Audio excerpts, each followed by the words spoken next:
Muito boa noite a todos, muito bem-vindos ao webinar sobre abordagens na desnutrição, idoso e doente oncológico. O meu nome é Raquel Rodrigues, sou nutricionista e trabalho em marketing do canal Farmácia de Nestlé Health Science. Gostaria de agradecer antes de mais ao painel de oradores que aceitou o desafio de palestrar sobre esta que é a condição clínica, a desnutrição, e que é sem dúvida um problema clínico real e com uma elevada prevalência entre os idosos institucionalizados na comunidade e nos doentes oncológicos. Os nossos oradores, que têm um know-how bastante elevado e são especialistas nas suas áreas em desnutrição geriátrica, em desnutrição oncológica, saberão e falarão melhor sobre este tema. Agradecer também a todos os participantes que tiveram interesse e estão aqui connosco neste horário para levarmos esta jornada de 1h30 sobre a temática da desnutrição. No contexto atual, nós sabemos que existe uma crescente oferta de soluções nutricionais dirigidas a doentes desnutridos na farmácia e que torna cada vez mais relevante abordar esta temática da desnutrição e distinguir as diferentes soluções e a adequação a cada condição clínica. A Nestlé Health Science tem, por isso, como propósito ser pioneiro em novas soluções baseadas na ciência e com vista a promover cuidados personalizados de saúde para diferentes situações clínicas, oferecendo soluções especialmente para a área da população envelhecida e também para a área das patologias como a doença oncológica, com vista à melhoria da qualidade de vida e contribuindo assim para um futuro mais saudável.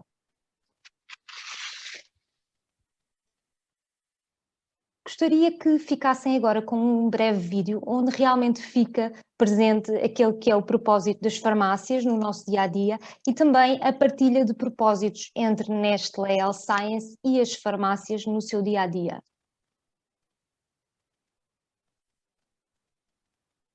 Farmácias.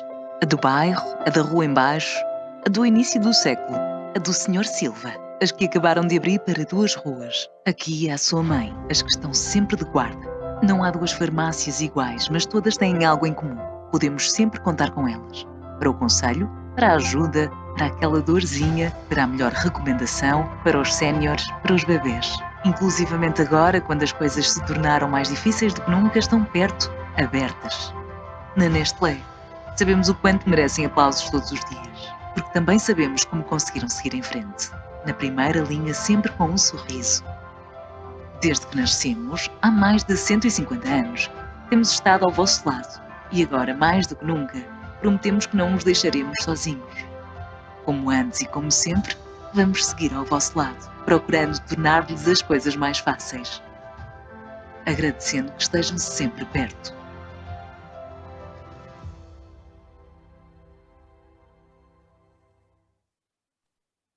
E passo a apresentar-vos o nosso painel de oradores de hoje. Portanto, a doutora Diana Mendes, que nos vai falar sobre a abordagem da desnutrição no idoso, é nutricionista desde 2003, é nutricionista na Unidade de Nutrição e Dietética no Centro Hospitalar Universitário de Lisboa Central, Hospital Santa Marta, é assistente convidada de Medicina Interna na NMS da Universidade Nova de Lisboa, professora adjunta convidada da ESTESEL e membro integrado do Centro de Investigação em Saúde e Tecnologia também da ESTESEL desde 2019, é membro do Grupo de Investigação de Sarcopenia 9+, a decorrer desde maio de 2019, membro do Grupo de Trabalho para o Desenvolvimento da Norma sobre Prevenção e Intervenção de Úlceras por Pressão da DGS desde janeiro de 2016, coordena a secção de nutrição de feridas da APNEP, integra ainda o grupo de estudos de desnutrição da APNEP desde dezembro de 2010 e integra a bolsa de formadores da APNEP desde 2009. De seguida, teremos a doutora Diana Alexandre, que nos irá abordar o tema da abordagem da desnutrição, mas na perspectiva do doente oncológico. A doutora Diana Alexandre é nutricionista desde 2005, a sua atividade principal é como nutricionista na Unidade de Nutrição e Dietética do Instituto Português de Oncologia de Lisboa, Francisco Gentil, exercendo a sua atividade em diferentes áreas de gastroenterologia, neurologia, endocrinologia, oncologia médica, hematologia e também unidade de cuidados intensivos e integrados. É membro do grupo multidisciplinar do esófago e do estômago, também no IPO de Lisboa, mestre em nutrição clínica pela Faculdade de Medicina da Universidade de Lisboa e também tem uma parceria com a Escola Superior de Tecnologias da Saúde de Lisboa, enquanto assistente convidada e enquanto orientadora de estágios de dietética e nutrição. A doutora Ana Sarmento, que nos falará efetivamente da abordagem do farmacêutico, como trabalhar esta categoria na farmácia, que é farmacêutica, Pharma Sales Manager em Nestlé Health Science desde o início deste ano, trabalhou como farmacêutica comunitária durante mais de 10 anos, foi também gestora operacional da Farmácia Grupo 24 desde 2019 e diretora técnica da Farmácia Seixal de 2013 a 2020. E por fim, falarei eu sobre as soluções nutricionais Nestlé Health Science para esta área da desnutrição do idoso e doença oncológica e que sou também nutricionista e trabalho em marketing no canal Farmácia mais especificamente. Vou passar então a palavra à doutora Diana Mendes, peço desculpa, que nos falará então da desnutrição no idoso.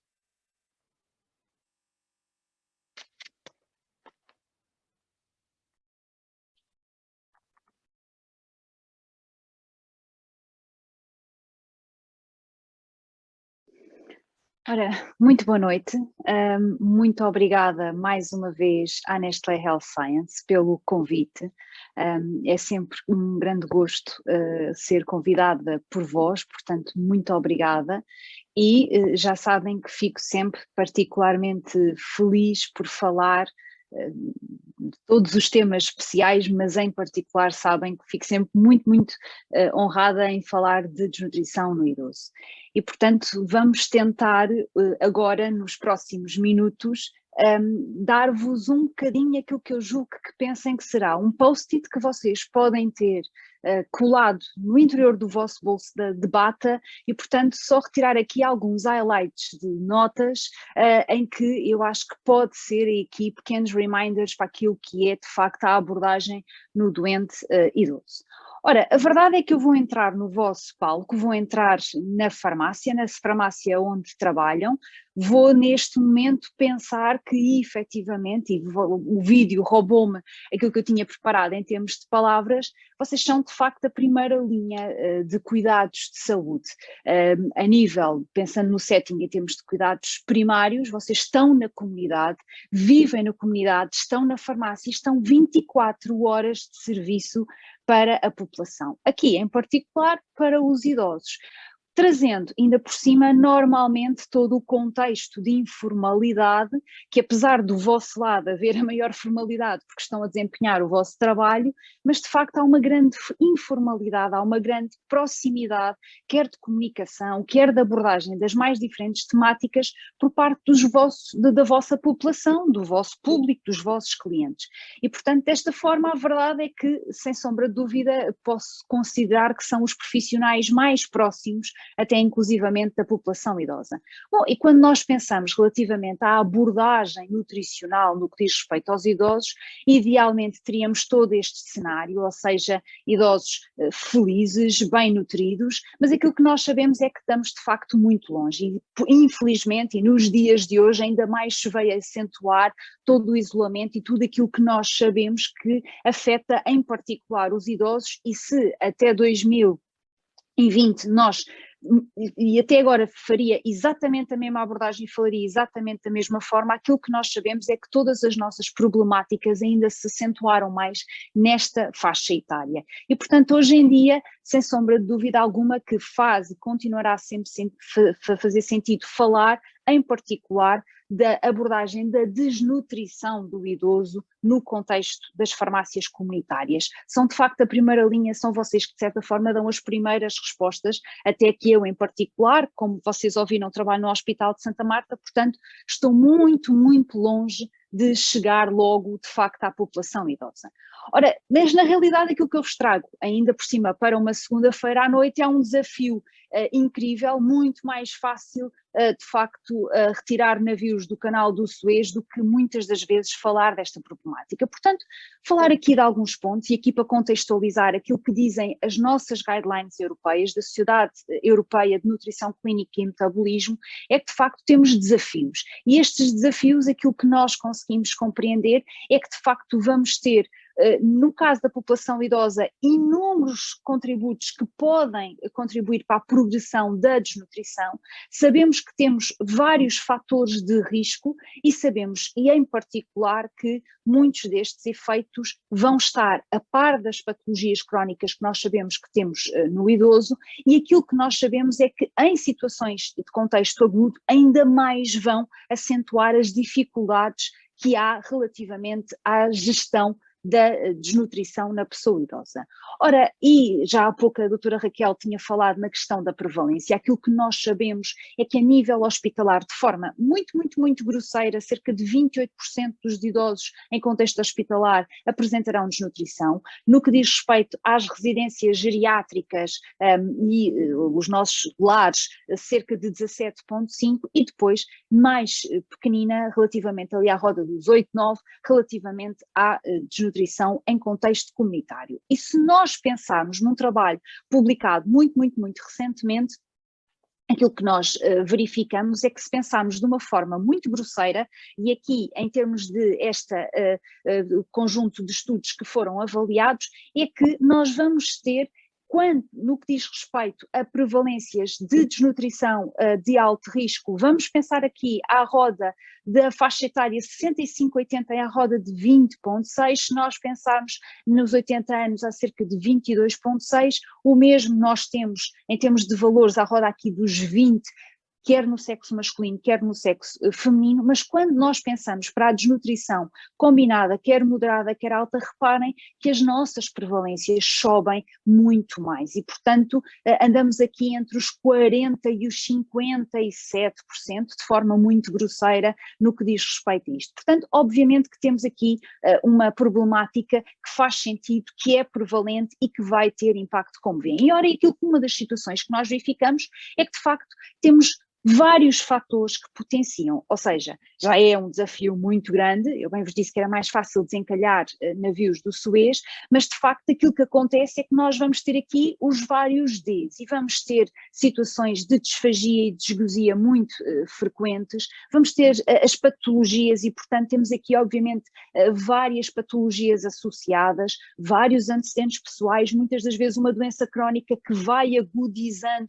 e que vamos gerindo muitas das vezes, situações obviamente de alterações do ponto de vista psicológico e, portanto, a presença da depressão, a presença da demência, alterações das peças dentárias e, portanto, problemas a nível dentários com desajustes muitas das vezes das próteses dentárias. Nós sabemos que os nossos cuidados primários a nível da saúde oral não são de facto muitas das vezes os melhores em Portugal, e depois obviamente aquilo que vocês dominam muito melhor do que eu, a questão da poliindicação, extraordinariamente prevalente nesta população e que obviamente também tem impacto. Falta-me a questão da disfunção, aqui obviamente várias alterações que nós vamos ter relativamente ao contexto normal e àquilo que será as alterações e o processo demencial. Ora, e começando aqui a atingir os objetivos propostos para a sessão de hoje, aquilo que nós pensamos e aquilo que fará sentido e aquilo que eu mais gostava que retivessem, e um dos pontos claramente para anotar no post-it, é a questão de que faz todo o sentido aproveitar o ambiente da farmácia comunitária para se fazer identificação de risco nutricional. Passou a ser obrigatório a partir de 2018 e somos um dos poucos países na Europa que tal acontece, passou a ser obrigatório a nível hospitalar. Agora nós temos de facto pouco rastreio nutricional na comunidade e aqui julgo que no caso da farmácia é o ponto e é o local que eu acho mais privilegiado para o fazer. Não estamos a diagnosticar nada, não posso identificar nenhuma patologia, nenhuma alteração do ponto de vista nutricional, mas posso de facto identificar a população idosa em risco. E é o primeiro ponto, inclusivamente, daquilo que nós chamamos o processo do cuidado nutricional. Mais à frente será algo, obviamente, dos profissionais de nutrição e, portanto, é algo que normalmente é da competência do nutricionista, mas nesta primeira fase, aqui este ponto, o screening nutricional, temos então o rastreio nutricional, algo que as guidelines também da Sociedade Europeia de Nutrição Clínica e Metabolismo nos dizem ser de facto mandatório ser dos primeiros pontos. E, portanto, rastreio nutricional. Rastreio nutricional, aquilo que me vai fazer é separar a população idosa de população idosa com risco nutricional e população idosa sem risco nutricional. Única e exclusivamente esta separação. Hoje em dia, e num artigo publicado muito recentemente, aquilo que nós verificamos é que é absolutamente indispensável, em termos da Organização Mundial de Saúde, nós começarmos com a questão do screening, a seguir selecionarmos alguns métodos para a avaliação, para o assessment, onde aqui também temos presente, e já vamos ouvir falar do Mini Nutritional Assessment, temos também aqui a questão da nutrição. E isto é algo que é extraordinariamente importante. E, desculpem, eu sei que está pequenino, mas não conseguia aumentar a imagem original e não queria estar a desformatá-la. Aquilo que eu vos quero chamar a atenção é que na questão da desnutrição, nós temos basicamente aqui duas perguntas. A pergunta de se tem diminuído o apetite e se tem tido perda ponderal. E vão reparar no quando nós falamos em rastreio nutricional, são sempre dois pontos, a questão do apetite e a questão da perda ponderal, obviamente involuntária, não intencional, vão ser sempre duas perguntas absolutamente indispensáveis. Eu costumo sempre dizer, se me colocassem o gênio da lâmpada, seriam as perguntas que eu obviamente faria à população idosa sempre. E não faria mais nenhuma pergunta e já seria o suficiente para eu conseguir trabalhar. Aquele ponto que vos falei há pouco e algo que eu gostaria que vocês pensassem era de facto em eventualmente aplicar o Mini Nutritional Assessment para fazer a identificação de rastreio nutricional na população idosa. É uma ferramenta desenvolvida pela Nestlé Nutrition Institute.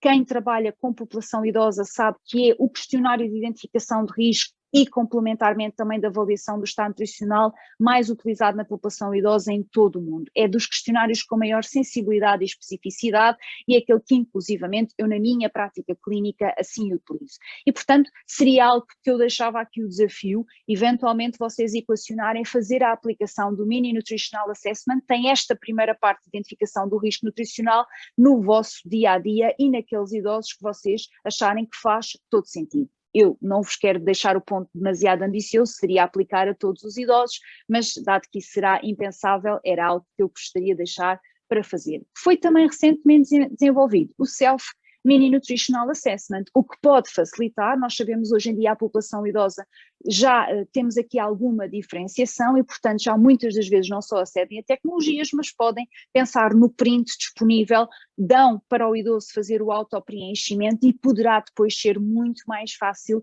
toda esta orientação por parte de facto dos farmacêuticos e portanto é algo que podem fazer, ou seja, ter aqui as duas componentes passíveis de serem apresentadas. Temos vários, não queria que ficassem com a ideia, de facto, eu sou grande fã do Mini Nutritional Assessment, confesso, já há mais de 20 anos, mas de qualquer das formas aquilo que eu queria era que, sim, há várias ferramentas, podem ser utilizadas várias ferramentas de rastreio nutricional em vários contextos, de facto o Mini Nutritional Assessment é a principal.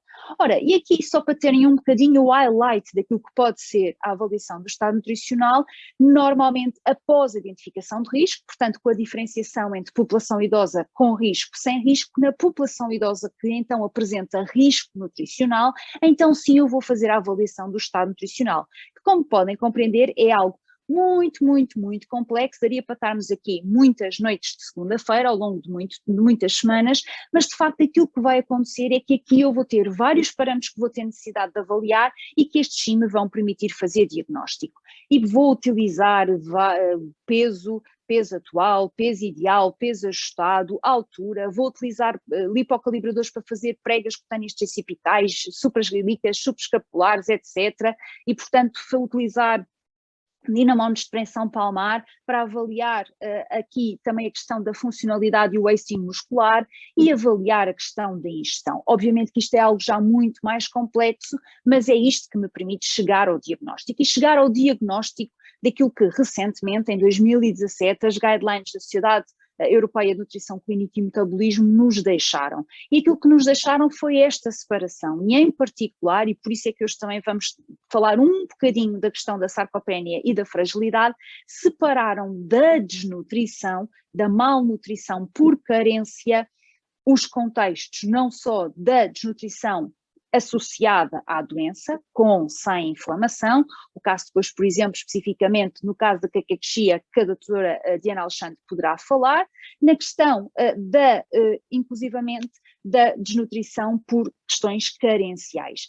E, como podem ver, a sarcopenia, a fragilidade, durante muitos anos era colocada exatamente na mesma classificação, tem uma separação e aqui faz todo o sentido, e em particular na população idosa, em que nós temos cada vez mais esta prevalência também da sarcopenia e da fragilidade. E depois deixamos as outras questões que hoje não vão falar, mas muitas das vezes mais conhecidas, a questão do excesso ponderal, da questão da obesidade, alterações de micronutrientes e depois a questão ali do overfeeding. Agora, aquilo que eu vos dizia relativamente à sarcopenia, cada vez mais vocês vão encontrar papers publicados relativamente à sarcopenia, é algo que nós hoje em dia investigamos muito, trabalhamos muito, cada vez mais temos muita publicação, em que na realidade aquilo que eu vou ter é de facto a questão da sarcopenia, que sim, de certa forma se cruza aqui com a fragilidade genérica.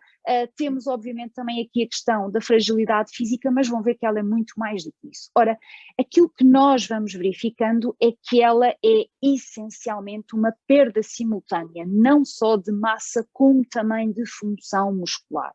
E daí muitas das vezes ser tão difícil e tão complexo avaliar sarcopenia. Muito recentemente nós tivemos os últimos cutoffs e as últimas formas de classificação, andámos durante muito tempo aqui à roda desta questão, mas de facto aquilo que nós podemos verificar é que, se eu tiver que vos resumir em um segundo, é diminuição simultânea de massa e função muscular, que está associada à incapacidade física e a declínio da função de facto crescente, o que na população idosa, como vocês sabem, ainda mais impacto tem, o que muitas das vezes nós vemos isso associado ao aumento da prevalência, por exemplo, na questão das quedas, que sabem que obviamente é uma população demasiado em risco. Ora, e acima de tudo, aquilo que nós verificamos e onde mais nós temos o enfoque é na redução da massa magra. E aqui quando falamos em massa magra, falamos em particular da massa muscular e que nós vamos verificando que vai decrescendo. E daí nós temos também a perda da funcionalidade. E é por isso que é tão importante fazer esta integridade do músculo, que assume novamente, e normalmente há a grande preocupação com o crescimento, com as crianças numa fase de vida, devemos retomar quase com ainda mais força, com ainda mais empenho, este cuidado, porque de facto manter o músculo na pessoa idosa é conseguir diminuir muitas das vezes uma série de complicações e em particular da desnutrição que vai estar associada a inúmeras patologias e a inúmeras complicações e portanto manter a massa muscular é algo que é crucial e é exatamente aquilo que nós verificamos de declínio em termos de sarcopenia. Ora, e depois no caso da questão da fragilidade é a combinação de vários fatores, nós temos não só a diminuição da força, não só a diminuição da capacidade e da resistência, como também a diminuição da função psicológica. Há de facto aqui associada à questão da vulnerabilidade, da dependência que nós temos na questão da fragilidade. E portanto, aquilo que nós verificamos é este declínio, que provavelmente vocês tão bem conhecem, que muitas das vezes, como acompanham a família, como acompanham o idoso, vão perfeitamente notando esta alteração, nós vamos de facto tendo este decréscimo constante, não só na questão da funcionalidade, como depois obviamente também na questão das patologias. E se repararem, acaba por estar associado a um aumento de prevalência de inúmeros fatores que obviamente nós queremos retardar o mais possível. Claro que vamos ter aqui bastante associação com fatores dietéticos, fatores alimentares e portanto desta forma aquilo que nós vamos querer é potenciar uma correta ingestão, de forma mais uma vez a fazer aqui a preservação, como podem ver, em termos da síntese proteica, em termos da massa muscular, sabendo que inclusivamente a par disso temos também a questão característica do processo de senescência, que é termos presente a questão nas alterações em termos de stress oxidativo, da capacidade que se vai perdendo e, portanto, desta forma aquilo que nós vamos vendo é todos estes fatores que combinados acabam por levar quando obviamente não estão presentes e quando não temos sucesso nos nossos objetivos, de levar a um decréscimo, não só a nível muscular, não só a nível esquelético e obviamente no limite a nível muscular. Ora, relativamente à intervenção, temos inúmeras referências que poderiam ser aqui utilizadas. Aquilo que faz mais sentido e que a mim me faria mais sentido até para a vossa facilidade de acesso, dado provavelmente algumas destes livros são obviamente mais técnicos, mas que vocês conseguem fazer o download das guidelines na Sociedade Europeia de Nutrição Clínica e Metabolismo. Está acessível a qualquer pessoa e, portanto, indo à página das guidelines, vocês conseguem retirar as guidelines em PDF inúmeras, mas aqui hoje em particular desta relativamente aos idosos. E, portanto, aquilo que nós vamos querer é o mais possível ter aqui a nossa janela de oportunidade. De facto, aquilo que nós vamos ter é uma intervenção o mais precocemente possível. E aquilo que é importante compreender é que ela deve existir quanto mais cedo melhor. Quantas das vezes nós estamos a fazer intervenção em adultos e aquilo que nós dizemos é, bom, eu estou aqui a fazer referência a este ponto porque eu na verdade quero preparar o seu envelhecimento e aquilo que nós sabemos hoje em dia, muito obviamente sendo um dos objetivos a questão do envelhecimento ativo. Quer que as pessoas vivam mais com a melhor qualidade possível e com a melhor e com o desenvolvimento máximo da sua capacidade possível. Portanto, a verdade é que também temos aqui uma janela de oportunidade que deve ser otimizada o mais possível. É muito mais fácil prevenir a desnutrição do que, obviamente, tratá-la. E este deve ser sempre aqui esta questão, porque, de facto, quanto mais cedo, melhor.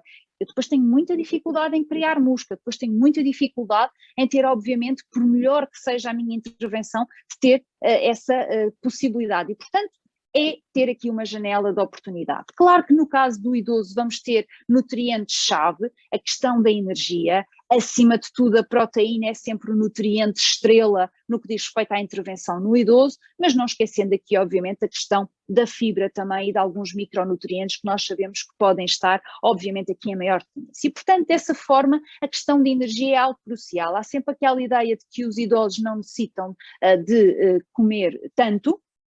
Normalmente já não preciso de mais, normalmente aquilo que se diz é já não estou a crescer, os meus netos é que precisam, mas na realidade nós vamos precisar de cerca de 30 quilocalorias por quilograma de peso por dia, diariamente. É absolutamente crucial atingir este aporte. Não só de energia, mas também de proteína. Ou seja, a questão de que devemos atingir um aporte correto de proteína, normalmente aquilo que as guidelines dizem é 1 grama pelo menos, mas nós andaremos à roda de 1,2 a 1,5 gramas de proteína por quilograma de peso por dia no idoso. E o que é importante ainda é para que eu consiga ter a proteção da massa muscular, conseguir ter 30 gramas de proteína em cada refeição principal. E isto é absolutamente crucial no idoso. Portanto, se há uma refeição que está em déficit, eu vou ter logo aqui impacto em termos de massa magra.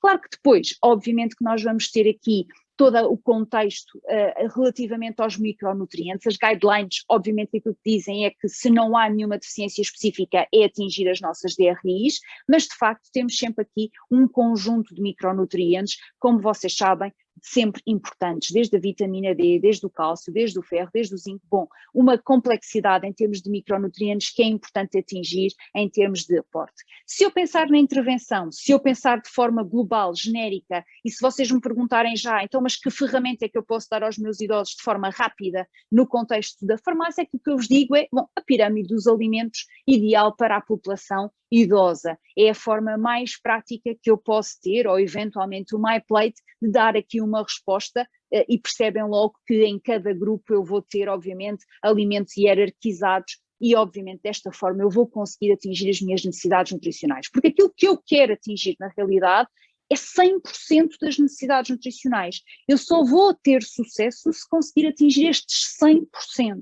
E, portanto, aquilo que nós devemos lutar diariamente é ter a certeza que o idoso faz toda a ingestão de energia, de proteína e de todos os outros nutrientes e micronutrientes que são absolutamente cruciais. E não é muitas das vezes com um não jantar, como vocês tão bem sabem que acontece na população idosa, ou só uma sopa, ou só um chá, ou só umas sopas de café com leite, como muitas das vezes acontece. Se eu vos puder resumir, e se eu nos tiver que passar uma única mensagem, que o que eu gostaria de dizer é que, de uma forma muito genérica, a não ser quando há uma situação muito específica, a única restrição que vai haver é zero de ingestão nas refeições. Evitar restrições, e cada vez mais aquilo que as guidelines em termos de intervenção nos dizem é: não vamos fazer restrições, não vamos muitas das vezes estar a tirar açúcares onde não faz sentido, não vamos estar a tirar muitas das vezes determinado tipo de gorduras em determinado tipo e a partir de determinado tipo de faixas etárias, porque as restrições e as complicações já são tantas, de facto, a haver restrições devem ser muito bem ponderadas e a fazê-lo, de facto, numa situação muito específica. Portanto, aquilo que eu vos digo é, aquilo que nós devemos mesmo ter e de passar ao idoso, a restrição é ingerir nada, é comer pouco, ou é não comer, ou é não jantar. Isso é aquilo que é mais importante em termos de idosos. E, portanto, aquilo que nós vamos trabalhar e aquilo que eu, enquanto nutricionista, faço é, bom, tenho os meus programas de cálculo, tenho obviamente os meus softwares de cálculo e aquilo que eu faço é estabelecendo as minhas necessidades nutricionais e prescrevendo a minha forma nutricional, onde eu prescrevo desde a energia, macronutrientes até vitaminas, selénios, cobres, mole e bedénios. Aquilo que eu vou querer é atingir os 100%, sempre. Se eu não consigo atingir com alimentos correntes, então, felizmente, eu tenho o auxílio da indústria farmacêutica, seja com uma forma de nutrição parentérica, com uma forma de nutrição entérica, com suplementos nutricionais orais completos ou incompletos, eu tenho forma hoje em dia de conseguir isso. E, portanto, se eu não atingo os 100% com alimentos correntes, eu vou recorrer aos alimentos, vou recorrer às soluções, obviamente, que eu tenho disponíveis. E aquilo que as guidelines nos dizem da Sociedade Europeia é muito isto. Deve haver uma fortificação, devem, principalmente nos idosos com desnutrição ou com riscos de nutrição, devem ser oferecidas estas soluções e a questão dos suplementos nutricionais orais. Devemos muitas das vezes facilitar e garantir que, se não atingimos o aporte de uma forma, temos de outra. Como veem ali mais a cinzento, o mesmo acontece a nível de nutrição clínica, a nível hospitalar, mas de facto aquilo que nós devemos é selecionar o suplemento nutricional oral ajustado, havendo disfagia ou não, se não é líquido pode ser em versão pudim, se não conseguimos ter, ou se temos disfagia, por exemplo, para a água, temos já soluções, nomeadamente de água gelificada. Tem a questão da fortificação, que posso correr aos modulares, nomeadamente modular proteína, modular glucídico, a questão da fibra. Portanto, temos aqui já muitas alternativas. Depois, obviamente, mais especificamente, no meu caso, e como viram, trabalho muito com úlceras por pressão, também temos os modulares de arginina, mas de qualquer das formas é de facto importante perceber que devemos e temos indicações da Sociedade Europeia de Nutrição Clínica para darmos estas alternativas. Porque de facto, e aquilo que nós vamos percebendo, e não estando aqui agora a falar em trabalhos em particular, aquilo que eu vos queria dizer é que de facto, em inúmeros trabalhos, nós, quando fazemos a avaliação do custo-eficácia ao darmos a suplementação oral, nós percebemos que temos ganhos não só no impacto no tratamento da desnutrição, como nós sabemos que vamos ter ganhos em termos de cuidados de saúde, e sempre deve ser falada esta questão. Nós devemos ter de facto bastante cuidado no que diz respeito à otimização. Os cuidados de saúde são caros. Eu, em particular, que trabalho na área hospitalar, obviamente que aí nós temos que fazer uma excelente otimização daquilo que são, nomeadamente, os nossos dinheiros públicos, e, portanto, aquilo que nós percebemos hoje em dia é que, de facto, optarmos muitas das vezes por uma solução que pode até parecer mais dispendiosa, nos vai permitir uma melhor gestão e ter ganhos em termos de futuro. Ora, não só, e para vos dar aqui algumas possibilidades e começando aqui a terminar, temos então ainda, e não deixei de vos dar aqui a solução, conseguem ver no YouTube este vídeo, Malnutrition, a Hidden Epidemic, convido-vos a ver, fala nesta questão de suplementação oral, vejam, para alguns idosos pode até ser uma possibilidade hoje em dia, que a pandemia também trouxe aqui o despertar para estas novas tecnologias. E desculpem, eu sou professora da ESPAN e dou alguns cursos, não vos quis deixar de vos apresentar um dos slides que nós temos exatamente no módulo de nutrição a idosos, da questão da suplementação e daquilo que é efetivamente a questão da eficácia. E para terminar, aquilo que eu vos gostaria de dizer é, sim, cada vez mais nós percebemos sentimos que é uma população que faz sentido nós termos aqui o trabalho em equipa.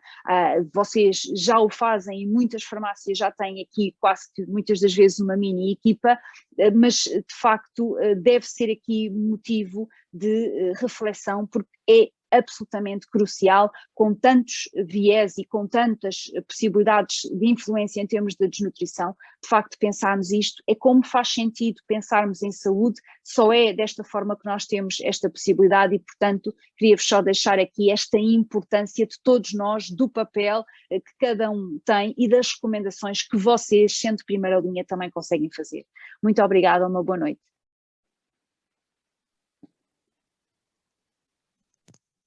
Obrigada, doutora Diana. Excelente apresentação. Ficámos realmente muito esclarecidos sobre a abordagem da desnutrição no doente idoso. Eu ia só pedir, por favor, para os participantes irem colocando as suas questões no Q&A, agora que a doutora Diana Mendes acabou a sua sessão. Se tiverem dúvidas, por favor, vão colocando, que vamos esclarecer tudo no final. E passo então a palavra à doutora Diana Alexandre, que nos irá abordar o tema da desnutrição, mas na doença oncológica. Olá, boa noite.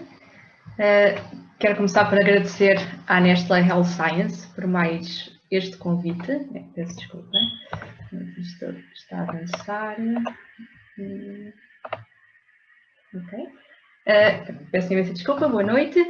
Vamos então falar sobre aqui a matéria da malnutrição, ou da desnutrição mais propriamente, mas na questão dos doentes oncológicos.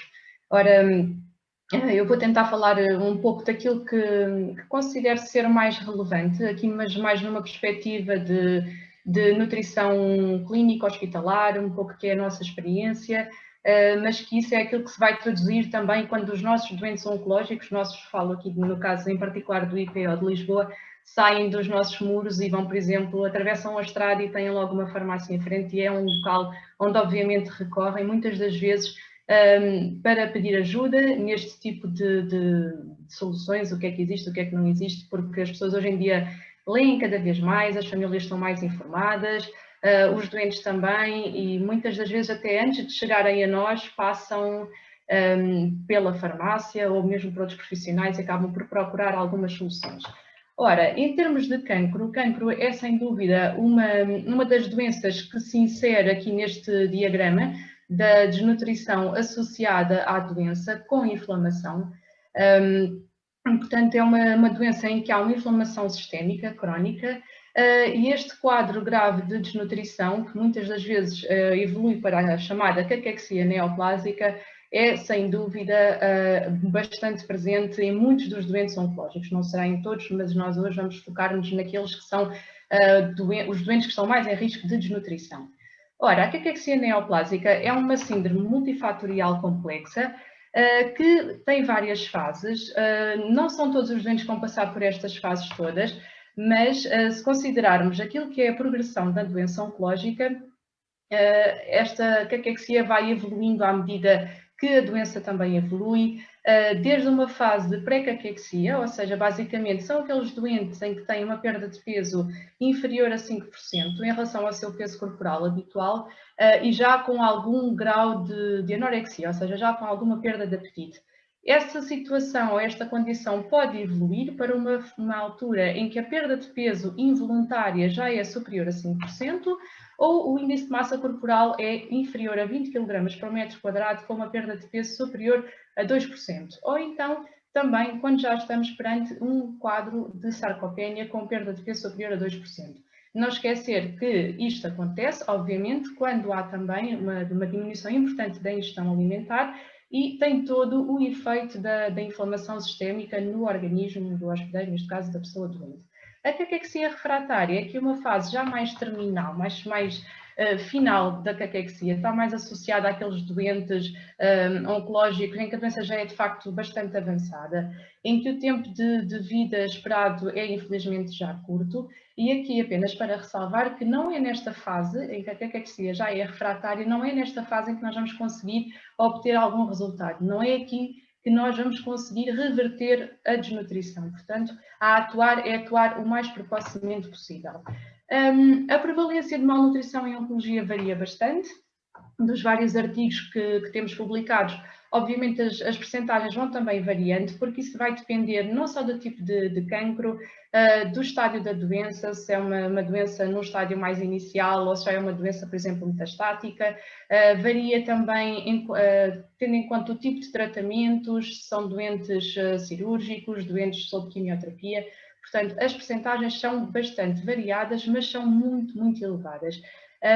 Claro que se nós conseguirmos pensar ou reunir aqui aqueles cancros em que a desnutrição é de forma mais marcada, sem dúvida os cancros do pâncreas, os tumores do trato gastrointestinal superior, os cancros da cabeça e pescoço, o cancro do pulmão e o cancro coloretal. Independentemente da variação da percentagem de prevalência de malnutrição ou de desnutrição em oncologia, aquilo que nós sabemos é que a perda de peso é logo um dos primeiros sintomas e ocorre em cerca de 10% dos doentes logo no momento do diagnóstico e depois pode aumentar de forma muito substancial durante o tratamento e a progressão da doença. Ora, o que acontece ao nível do hospedeiro, ao nível do doente, é que o tumor vai libertar mediadores ou fatores inflamatórios que vão ter diferentes respostas ao nível dos vários órgãos.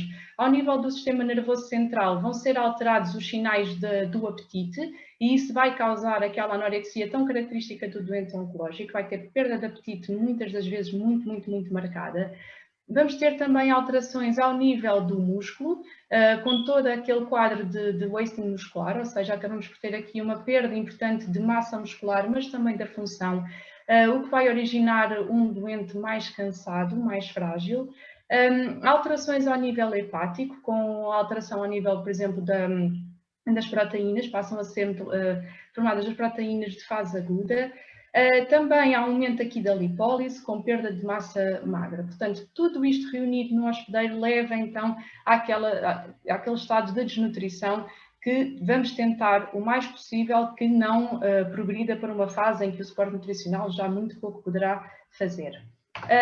Não me vou alongar a falar de sarcopenia, porque a doutora Mendes já o fez de forma brilhante. Agora, o que acontece é que também em oncologia a sarcopenia é comum, independentemente do estádio da doença, se estamos numa doença mais inicial ou já numa doença avançada, mas é um fator independente, é um fator preditivo independente de fraca capacidade funcional e também de diversos outcomes em oncologia. A sarcopenia ocorre independentemente do peso corporal e também da massa gorda. Ora, a sarcopenia aqui definida por um quadro em que há perda de massa muscular, mas também de função do músculo, vai ocorrer devido ao aumento do gasto energético basal e também do catabolismo proteico, que é muito comum nestes doentes, e que leva a uma perda de peso importante e concomitante atrofia muscular. Por outro lado, também a sarcopenia está associada a um aumento das complicações pós-cirúrgicas e do tempo de internamento, assim sucessivamente. Está também associada a um aumento do risco de toxicidade associado ao tratamento. Isto é muito importante aqui, sobretudo em relação ao tratamento de quimioterapia. As alterações da composição corporal, nós estamos a falar aqui na sarcopenia mais no contexto dos doentes desnutridos, mas também já temos documentada a obesidade sarcopénica em oncologia. O que nós sabemos é que estas alterações da composição corporal são de facto importantes, porque elas podem levar, por exemplo, à interrupção da quimioterapia, ou podem justificar uma alteração da dose e significa que aquele doente já não vai ficar tratado, ou não vai ter mais risco de não ter a sua doença curada totalmente com o tratamento que estava inicialmente proposto. Também a sarcopenia está associada a uma diminuição da sobrevivência livre de doença e da sobrevivência global e a uma diminuição da qualidade de vida. O desafio que eu faço agora ao público é, neste contexto da perda de massa muscular, lanço-vos uma questão, se quiserem refletir e pensarem aqui, qual será a prevalência de perda de massa muscular em doentes oncológicos logo ali num momento muito próximo do diagnóstico? Será superior a 10%, superior a 30%, superior a 50% ou superior a 70%? Ou seja, perda de massa muscular numa altura próxima do diagnóstico em doentes oncológicos. Não sei se podem votar. Não sei se, entretanto, já estamos confortáveis para ter uma resposta do nosso público. Quando quiserem, deem a vossa opinião, tranquilamente. E já temos aqui uma resposta. Muito bem, ou seja, grande parte das pessoas vota aqui no superior a 30% ou superior a 10%. Ora, o que acontece, e aquilo que está descrito na literatura, nos vários estudos publicados, é que a perda de massa muscular, peço desculpa que não estou a conseguir passar o slide, peço desculpa então, é superior a 50% no momento do diagnóstico, ou seja, aquilo que vos referi no início, em que próximo do diagnóstico cerca de 10% dos doentes oncológicos perdem peso, ou têm já uma perda de peso involuntária, mas quando se fala em perda de massa muscular, esse valor é significativamente superior, é superior a 50% ainda próximo do diagnóstico. Lá está, pode ocorrer perda de massa muscular, mesmo sem grandes alterações propriamente ditas no peso corporal. Portanto, é uma situação muito importante e bastante grave em oncologia. Estes dados são por comparação com os indivíduos saudáveis, em que aqui uma prevalência de cerca de 15%, isto para uma mediana de 65 anos. Ora, isto tudo para nos chamar a atenção, mais uma vez, para a necessidade do suporte nutricional ser atempado. Ou seja, doentes sem caquexia refratária têm potencial anabólico, podemos construir músculo novamente, podemos ter recuperação de massa muscular, de massa magra. Em termos de intervenção nutricional em oncologia, nós regemos-nos também, e tal e qual como a doutora Diana Mendes já referiu, nós regemos também em oncologia pelas guidelines da Sociedade Europeia de Nutrição Clínica e Metabolismo, aqui vou designar por ESPEN, e que lançou há relativamente poucos anos, há muito poucos anos, as últimas guidelines de intervenção nutricional em nutrição de cancro, e o que nos diz a ESPEN é que as intervenções nutricionais para prevenir e tratar a malnutrição ou a desnutrição neste contexto devem acompanhar toda a trajetória da doença oncológica, ou seja, a doença oncológica tem todo o seu percurso.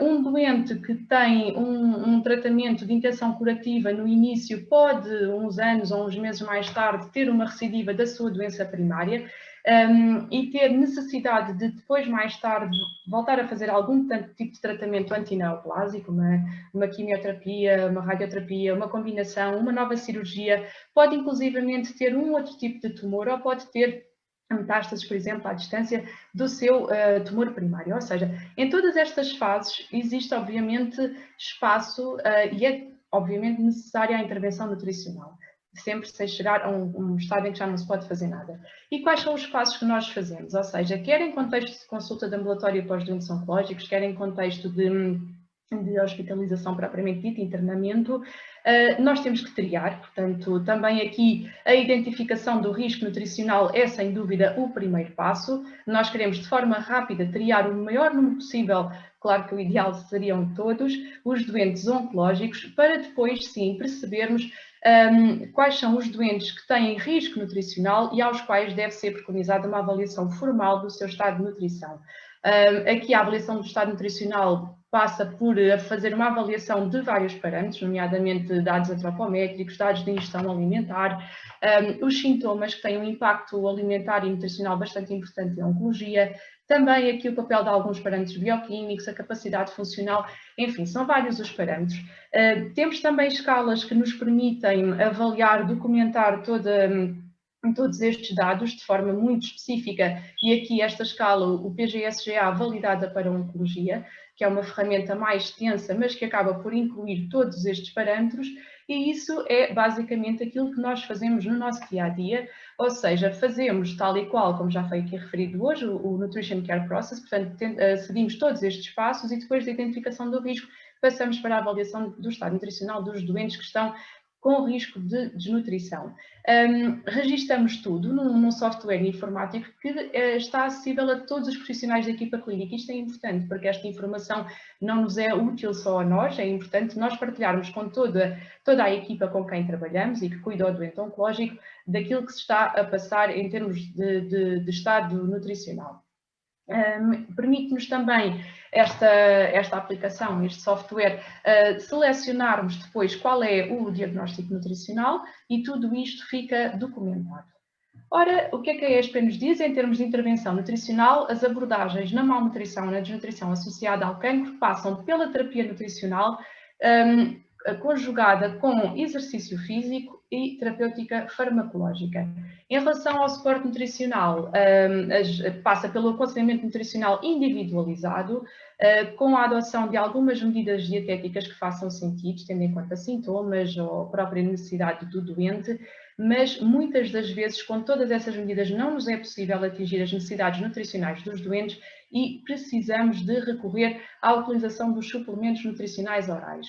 Ora, se a ingestão oral não for superior, durante mais do que uma semana, peço desculpa, não for suficiente ou se for inferior a 60% das necessidades energéticas totais durante 1 ou 2 semanas, podemos também ter necessidade de instituir suporte nutricional artificial, de nutrição entérica ou parentérica ao doente oncológico, ou muitas das vezes uma combinação destas intervenções.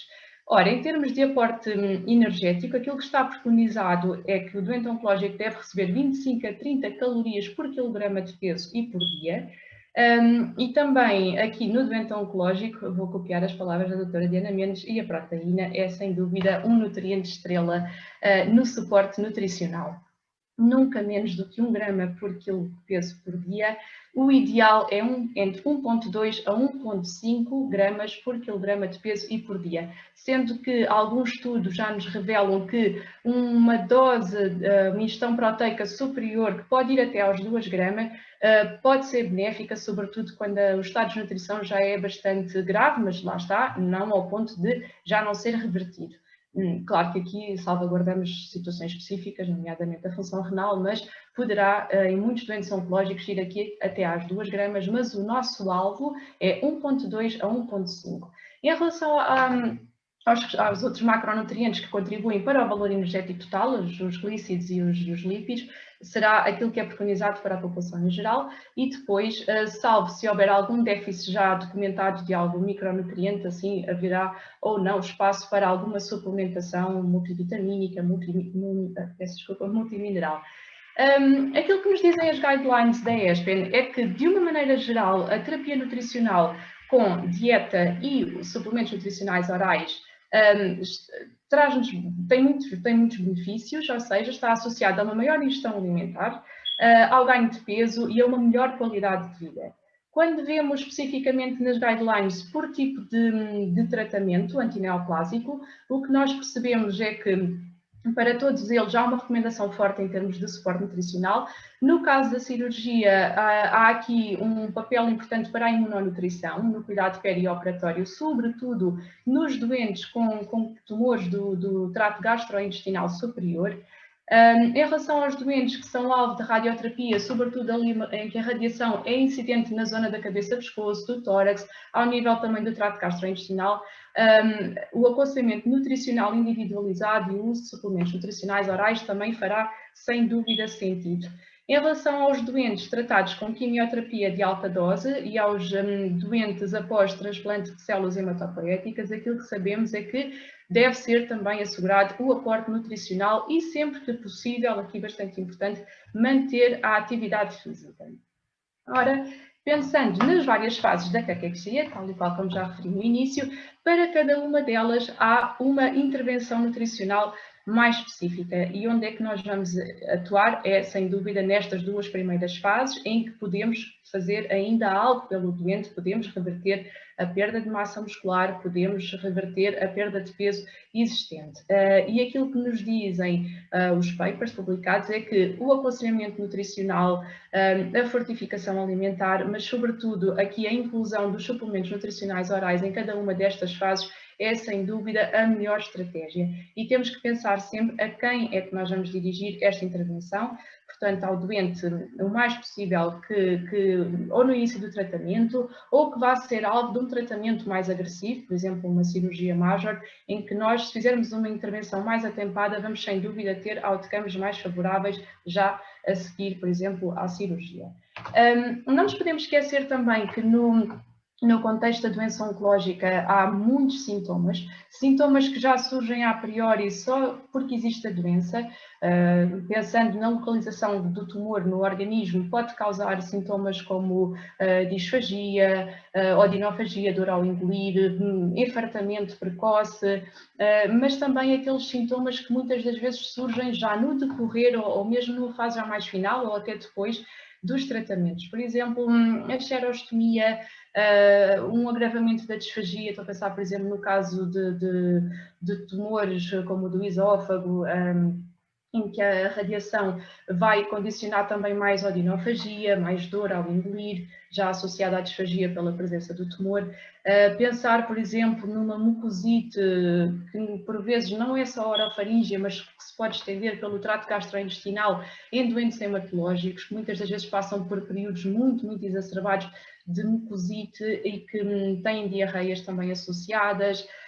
A radiação na zona pélvica, que, por exemplo, condiciona enterite rádica e uma diarreia que é quase crónica, e então aqui também ficamos com muita dificuldade em termos de absorção de alguns nutrientes. Portanto, são vários os sintomas que nos levam a pensar qual é a melhor estratégia nutricional para cada doente e em que fase é que esse doente está.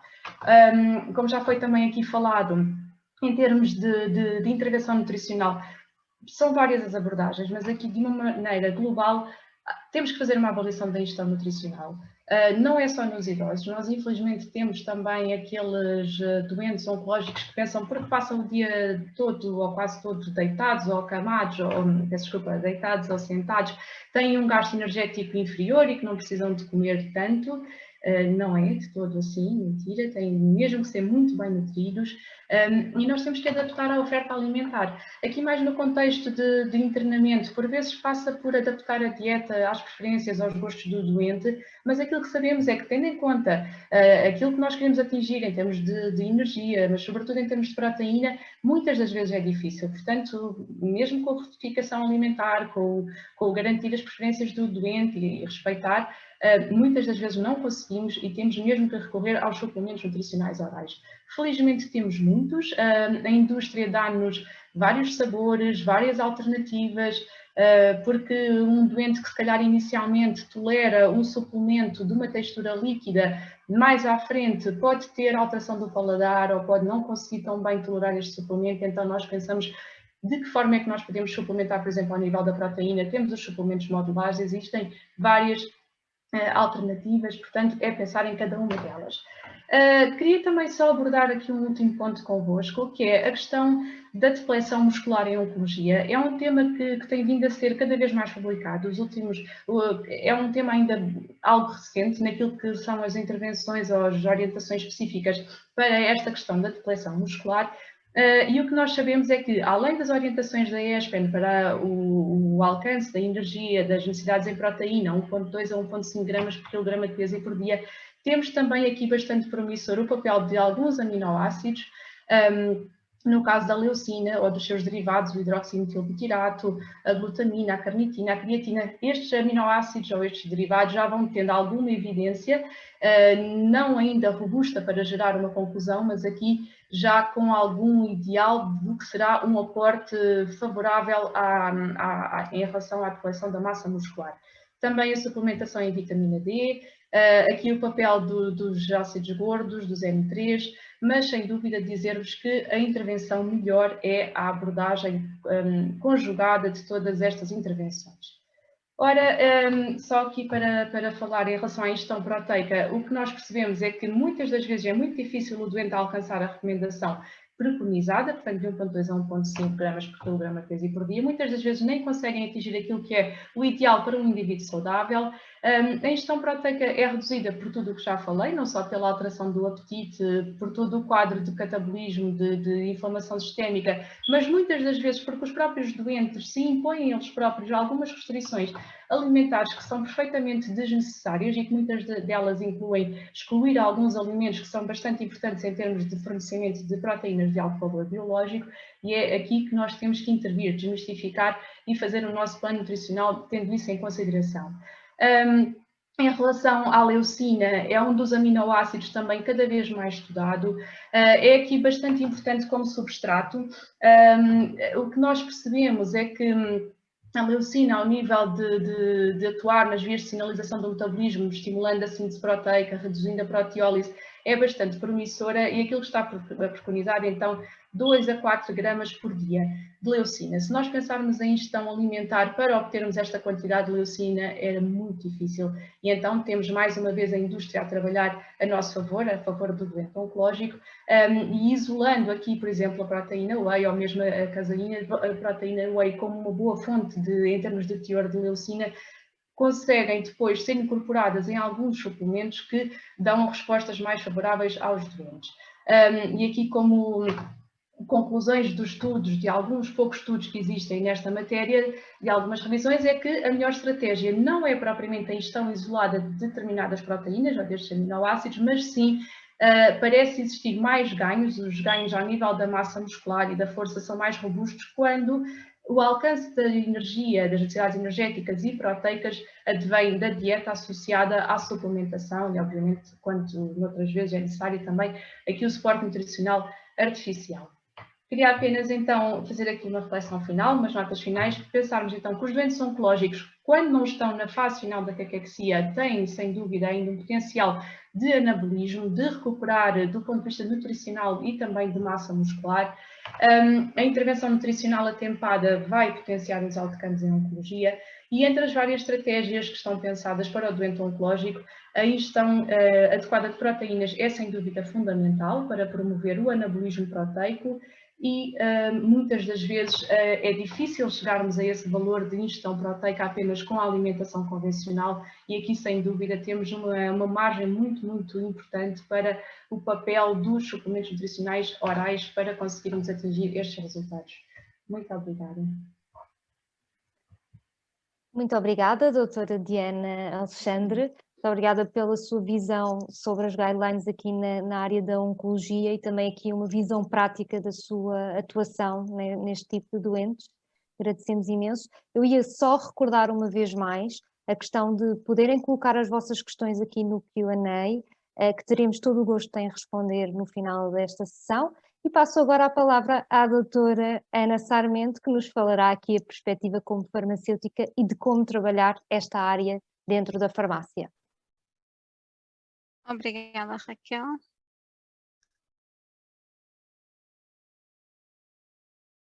Vou só aqui partilhar a apresentação. Ora bem, então vamos aqui, eu tenho aqui a tarefa bastante facilitada de falar da abordagem da desnutrição na farmácia.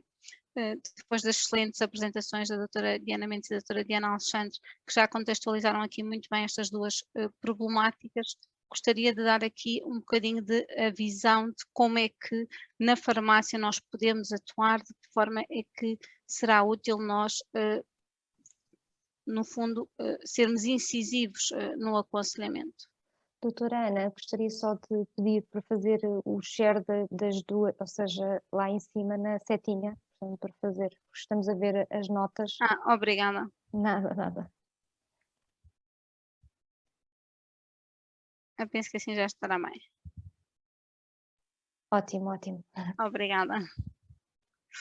Ora bem, então, como é que chega esta problemática, principalmente no doente idoso? Ora, aquilo que nós sabemos é que é uma estrada bastante sinuosa e muitas vezes com dificuldade de identificação. Precisamente porque nós somos um serviço de imensa proximidade, nem sempre temos a capacidade de fazer uma escuta ativa daquilo que são as queixas do doente, e é normal que assim seja, é natural que assim seja, mas temos que de facto treinar-nos para interpretar aquilo que a nossa população, os nossos utentes nos está a dizer. E, portanto, quando eles nos dizem coisas como, de facto, já não tenho grande interesse na alimentação, a comida já não me sabe nada, quando nós vemos aqui alterações major no apetite, é muito importante nós questionarmos, não é? De que forma é que se tem alimentado, pedir para explorar um bocadinho mais esta questão quando nós sabemos que efetivamente as pessoas compram imensos fixadores de placa em quantidades que nós sabemos que não são normais, provavelmente já há ali próteses muito desajustadas, há ali já uma dificuldade de mastigação, isto pode ser limitante a nível do aporte proteico e, portanto, temos de explorar também esta questão.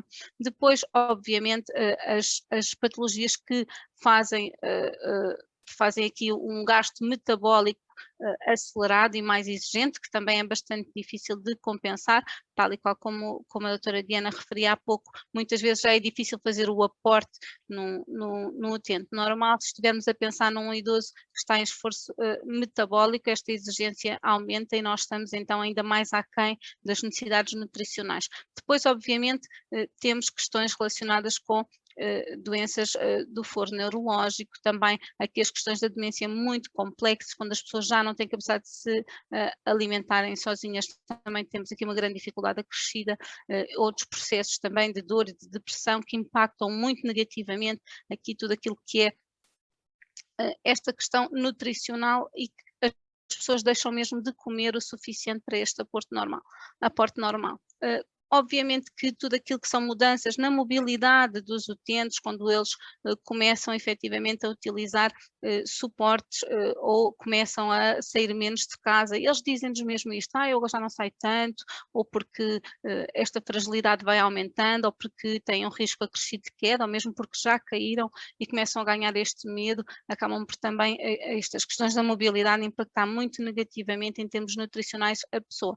E depois, claro está, aquilo que é o nosso dia-a-dia, a dispensa de imensos medicamentos que impactam negativamente a absorção dos micronutrientes ou até têm um impacto no apetite. Como é que nós podemos olhar para estes utentes? Nós muitas vezes vemos estes utentes que nós conhecemos com assim uns casacos muito folgados, que efetivamente a roupa que as pessoas mais antigas têm o hábito de conservar todos ano após ano, e nós vemos que a roupa já está muito grande, vemos que o cinto já tem ali um furo a mais e quando vamos medir uma tensão arterial, depreendemos, mas está tão magrinho, tem-se alimentado bem, e muitas vezes fazemos uma conversa de ocasião, mas não tiramos a consequência natural de perceber se há ali efetivamente um problema em termos nutricionais e se há ali falhas por colmatar. Muitas vezes dizemos coisas também que nos fazem pensar que alguma coisa não está bem. E, por exemplo, dizem coisas como já não tenho alegria nenhuma, não vejo ninguém. Agora, durante a fase pandémica foi muito, muito claro o impacto na saúde mental e também no estado de espírito dos nossos idosos, e também o facto de não saírem de casa, de não irem ao pão todos os dias. Às vezes uma pergunta tão simples como o que é que tem comido ao pequeno almoço pode desencadear uma conversa muito importante para nós podermos depois atuar. Nós vimos, a doutora Diana Mendes explicou-nos que nós temos cerca de 10% da população, 8,9% da população idosa já nestes riscos de desnutrição, e portanto se nós pensarmos em cada 10 Marias que atendemos, há ali se calhar uma que precisava dessa intervenção nutricional e nem sempre nós estamos a olhar para o nosso doente, estamos a olhar se calhar para a receita, para o computador, para as várias ações que temos que fazer no decorrer de um atendimento, mas precisamos de olhar para os nossos utentes, precisamos de ver um bocadinho além disso. E portanto, se nós até tínhamos aquele utente que chegava à farmácia e era a alegria e metia-se com esta doutora e com aquele, e de repente ele pouco diz, também é importante percebermos o que é que há, o que é que está por detrás disso. Depois, eu chamaria aqui a atenção para as altas hospitalares recentes. Porque é que é importante esta questão das altas hospitalares recentes? Porque muitas vezes, aliás já vimos porque, muitas vezes estas pessoas foram alvo de suplementação nutricional enquanto estiveram internadas. Portanto, houve uma avaliação dos profissionais de saúde que o acompanharam e que determinaram as suas necessidades. E as suas necessidades não cessaram muitas vezes no momento da alta. O que aconteceu é que houveram critérios clínicos para essa alta e, portanto, nós devemos perguntar ativamente se no decorrer desse internamento, ou quando nós damos por facto desse utente e perguntamos, onde é que tem andado, não tenho visto, eles dizem, eu estive internado no hospital, eles dizem sempre quando é esta a questão. E nós perguntamos, então, mas no hospital também fazia umas garrafinhas, como é que se alimentava, era à base de refeições mais pastosas ou não, porque aquilo que nós vemos é que efetivamente em termos hospitalares estes doentes são muito bem acompanhados, as dietas são todas modificadas, mas eles depois vêm para as suas casas e não há dietas modificadas e portanto se nós perguntarmos diretamente se havia este companheiro de cabeceira, estas garrafinhas no hospital, nós ficamos a saber que este doente estava sinalizado, estava em acompanhamento nutricional e que naturalmente vai precisar da continuação desta avaliação, simplesmente perdeu o contacto e o seguimento que estava a ter. E para isso também nos ajuda muito pensarmos aqui nestas heparinas, nas heparinas de baixo peso molecular, nestes autoinjetáveis que muitas vezes o doente faz logo a seguir à alta hospitalar e que pode desencadear uma conversa para percebermos porque é que este doente vai fazer a iniciação desta medicação. Muitas vezes estas chamadas de atenção não chegam na primeira pessoa, são feitas pelos cuidadores, são pessoas que estão a cuidar dos seus pais e que se apercebem agora aqueles que não jantam ou que comem muito pouco ou que não têm qualquer interesse ou vontade, às vezes até dizem coisas, eu até faço os pratos preferidos, ele tinha tanto gosto em comer este ou aquele prato e agora não liga nenhuma. Isto é uma chamada de atenção, esta pessoa está-nos a querer dizer qualquer coisa e, portanto, é muito importante que nós possamos também perceber se há ali um déficit nutricional e fazermos essas questões. E como é que nós podemos, então, fazer? Chegando a estes red flags, estes alertas, o que nós devemos mesmo é perceber esta tal janela de oportunidade que a doutora Diana Mendes também falava, portanto, percebermos nós estamos nesse momento de intervenção. E pode ser uma coisa tão simples como nós percebermos pedirmos o recordatório do dia alimentar anterior, não é? Percebermos, então mas diga-me lá, o que é que comeu ontem? Mas a pessoa agora não consegue situar exatamente aquilo que comeu. Ok, o que é que costuma comer ao pequeno almoço?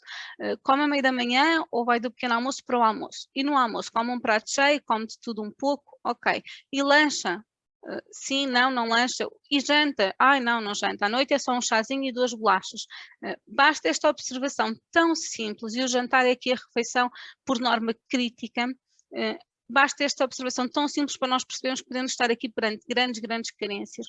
Portanto, se nós temos a evicção proteica numa das refeições principais, pelo menos numa quantidade considerável, nós já sabemos que o risco aqui é muito grande. Portanto, conseguimos com alguma facilidade e mesmo sem grandes ferramentas de cálculo podemos não chegar aqui à especificidade da quantidade calórica em falta, mas conseguimos perceber que estamos aqui perante uma necessidade de intervenção farmacêutica muito rápida para podermos intervir enquanto temos esta janela de oportunidade, enquanto conseguimos ter intervenções relativamente simples com algum sucesso e efetivamente com um impacto positivo. Portanto, sempre que é aconselhável e sempre que é indicado fazermos este aconselhamento do suplemento nutricional oral, termos aqui um bocadinho a percepção de como é que vamos incorporá-lo e ter aqui, não é, a certeza de que a pessoa sabe como incorporar no seu dia alimentar, porque às vezes para nós na farmácia temos muitas vezes esta questão, não é, como lidamos todos os dias com os suplementos nutricionais orais e com os medicamentos, achamos que as pessoas têm mais conhecimentos do que realmente têm. E, portanto, fazer a dispensa, olha, está aqui este suplemento, vai tomar e vai-lhe fazer bem. Isto, nestes casos, não é suficiente, temos que nos explicar muito melhor. Temos que até convidar as pessoas a fazerem os acertos alimentares que irão permitir, num momento mais à frente, não estar em suporte nutricional oral todo o tempo. Não é? É preciso ensinar as pessoas, explicar-lhes onde é que está a carência e o que é que aquele suplemento vai fazer. E, de preferência, acabar por incorporá-lo aqui diretamente. Portanto, se calhar substituo um copo de leite que faz ao pequeno almoço ou um chá que bebe ao pequeno almoço por, efetivamente, o suplemento nutricional oral. Ou convido a pessoa a não saltar do almoço para o jantar e fazer aqui um interregno, por exemplo, fazendo o uso de um suplemento também ao lanche.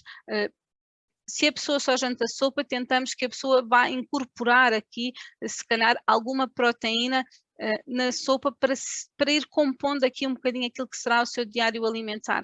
E aí já vejo uma diferença muito grande, quer em termos energéticos, quer em termos proteicos e não só, de micronutrientes também, mas essencialmente nesta intervenção com a suplementação conseguimos efetivamente impactar aqui positivamente esta pessoa. Se eu já estou presente num caso de desnutrição e como a doutora Diana Mendes indicou, o MNA é uma ferramenta que não é assim tão difícil de utilizar. Aquilo são basicamente 7 perguntas, algumas delas que se respondem per si. Portanto, por exemplo, algumas relacionadas com mobilidade, que quando o doente está ali à nossa frente, nós já sabemos que ele não está acamado. Portanto, não é assim tão difícil de aplicar e nós, com o passar do tempo, começamos a ter mais facilidade de aplicar. Mas, se nós percebemos só pelo diário alimentar que nesta fase a pessoa não se está a alimentar convenientemente, nós temos que perceber então qual é a quantidade de suplementação nutricional oral que eu tenho que fazer para aquilo que estimamos ser as necessidades nutricionais. E também tentarmos aqui adequar um bocadinho. Por exemplo, neste exemplo, imaginem uma pessoa que nós estamos a falar ali, um sénior acima dos 80 anos. Pode não se ver a beber as garrafinhas sem ser, por exemplo, vertidas para o copo e beber tal e qual como para substituir a bebida do pequeno almoço. Mas ao lanche já não se vê, porque diz, mas eu não bebo iogurtes. As pessoas dizem isto muitas vezes. Então nós temos, se calhar, soluções à colher que são mais indicadas para estes casos. Portanto, nós temos que acabar por adequar aqui um bocadinho e percebermos quando fazemos essa indicação, se esta indicação está a ser perceptível pela pessoa a quem estamos a fazer, se ela está a compreender o que é que são, que tipo de suporte é este e que diferença é que vai fazer na sua alimentação. Portanto, resumindo aqui, nós podemos fazer a aplicação do MNA, ele vai nos indicar o risco nutricional, vai nos dizer qual é o nível de intervenção que nós temos que fazer, vai fazer essa sugestão.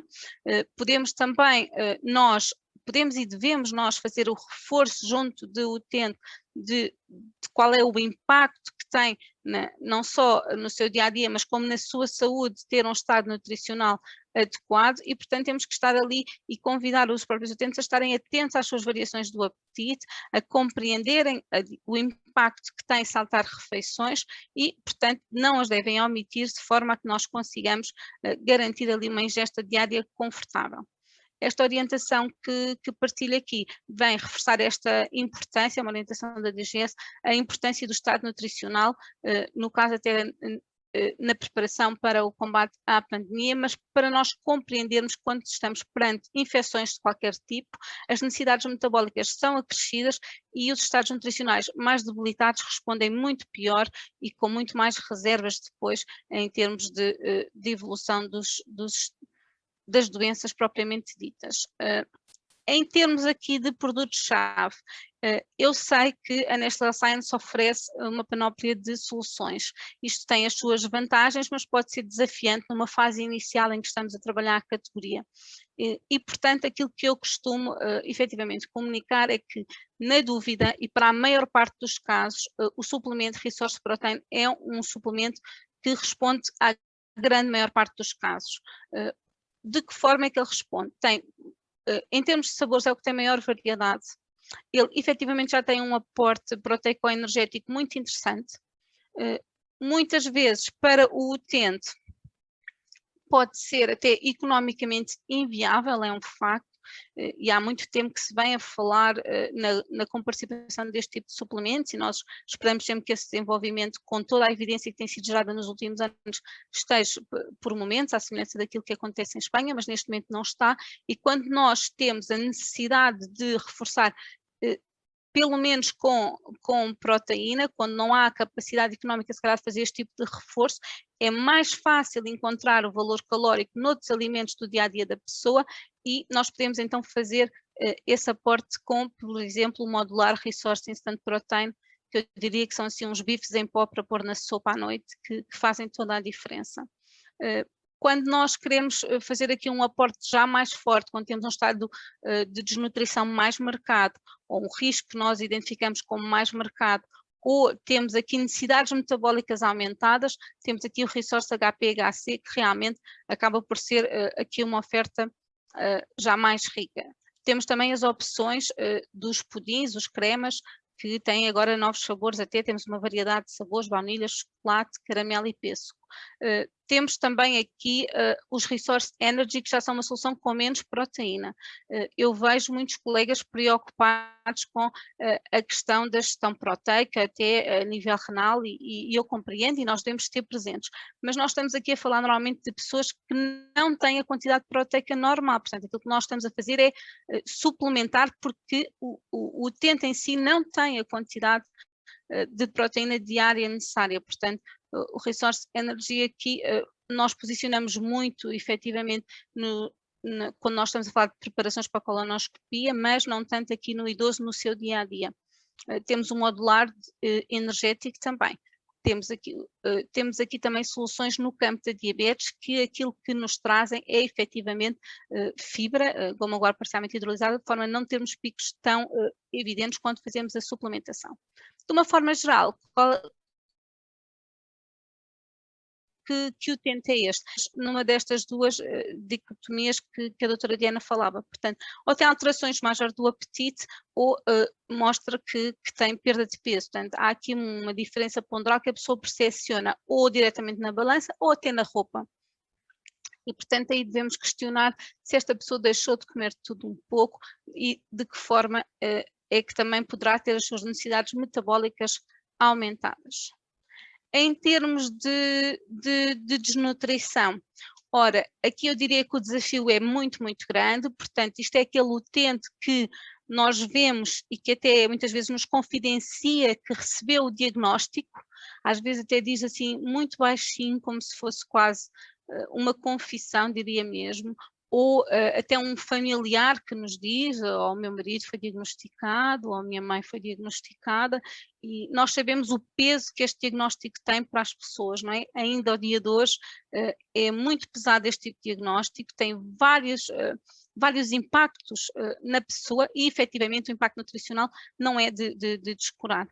E, portanto, o que acontece é que nós vemos muitas vezes, temos conhecimento de que houve este diagnóstico e depois a pessoa vai para os tratamentos, por assim dizer, e nós deixamos de ver aquele doente, nós deixamos de ter efetivamente aqui um olhar sobre ele. Portanto, esse momento do diagnóstico é um momento, pelo menos, de reforçar a mensagem da importância do estado nutricional, e de deixarmos a porta aberta na farmácia para o caso de ter necessidade, se ver desafiado no seu dia-a-dia alimentar, se precisar de aconselhamento nesse sentido. Muitas vezes nós também vemos a procura de cremes para ajudar aqui os efeitos secundários que se notam muitas vezes da quimioterapia ou até da radioterapia.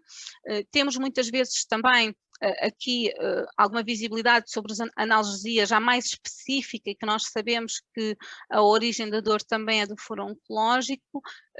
Temos aqui às vezes alguns pedidos de ajuda diretos, até de familiares ou dos próprios, que não conseguem tolerar propriamente os alimentos, que estão em fases de IMS profunda, com muita dificuldade de recuperar. Temos também muitas vezes pedidos de antiemético que nós sabemos que são específicos destes casos, que não são propriamente os antieméticos do dia a dia, e depois obviamente também temos uma visibilidade numa fase já mais tardia na quimioterapia adjuvante, como é o exemplo bicalutamida, tamoxifeno, exemestane, etc. Portanto, acabamos por ter aqui alguns sinais de alerta. Como é que nós podemos fazer esta avaliação do estado nutricional? Como eu disse, se calhar o primeiro ponto é mesmo este, portanto, a doutora Diana Alexandre já explicou aqui que há um grande risco nutricional associado ao diagnóstico propriamente dito e desde logo, portanto acaba por ser logo o nosso primeiro ponto de intervenção. Depois temos ainda logo aquela primeira fase dos tratamentos que é muito desafiante e, como é óbvio, faz todo o sentido em conjunto com a equipa de seguimento deste doente nós estarmos muito alertas e estarmos disponíveis para ajudar a diminuir o impacto da doença no seu estado nutricional. Como é que nós podemos efetivamente ter uma atenção especial para o doente oncológico? Nós podemos perceber de que forma é que podemos dar alguns inputs em termos alimentares do seu dia-a-dia para que consiga fazer melhor as suas refeições. Podemos também, quando fazemos um aconselhamento e suplemento nutricional oral, tomar uma opção aqui por suplementos de menor volume, mais compactos. Temos aqui soluções como o Ultra, por exemplo, ou optar por sabores não lácteos, como é a inovação Ultra Fruit, tem assim um sabor a sumo de fruta e que fresco é bastante mais bem colorado, até em termos de mucosites e tudo mais, e devemos então ter esta preocupação de como incorporar no dia a dia alimentar. Portanto, aquilo que nós vemos é que a nutrição pode mesmo fazer a diferença, ele pode impactar diretamente as ramos relacionadas com os quimioterápicos, que nós sabemos que muitas vezes são bastante complexas de gerir, podem melhorar a tolerância, inclusivamente à radioterapia, e ainda podem ter um impacto sobre a redução do tempo de hospitalização, e isto foi algo que a evidência já se encarregou de trazer à luz dos profissionais de saúde, e vemos agora efetivamente muito mais ação neste campo. Portanto, aquilo que eu queria deixar aqui de produtos-chave para a área da oncologia seria efetivamente quer as soluções 2.0, quer HPHC, que são as soluções mais fortes em termos de aporte calórico-energético. Portanto, temos aqui efetivamente as soluções mais robustas. Depois, se nós estivermos a pensar numa solução de menor volume, mas também com imenso impacto, temos aqui o Resource Ultra, ou as soluções à colher também, aqui o Resource Crema 2.0, e se estamos perante aqui uma baixa tolerância aos sabores mais lácteos, temos a opção de Ultra Fruit nos sabores de laranja e maçã. Em termos de perfil de consumidor, também já vimos, estamos aqui a falar nestas questões da EMS, nas coisas próprias da doença, que depois também tem muito a ver com a localização do próprio tumor. Portanto, já vimos que os cancros do trato gastrointestinal, principalmente superiores, são mais complexos. Vimos também que os cancros cabeça-pescoço também não são nada fáceis. Portanto, temos aqui vários pontos de intervenção. E agora, aproveitava ainda para falar um bocadinho aqui das oportunidades da farmácia no geral, resumindo se calhar aqui um bocadinho esta ideia. Já falámos da alta hospitalar e quando já havia lugar a suporte nutricional oral, nós darmos continuação a essa avaliação e a esse suporte sempre que ele faça sentido.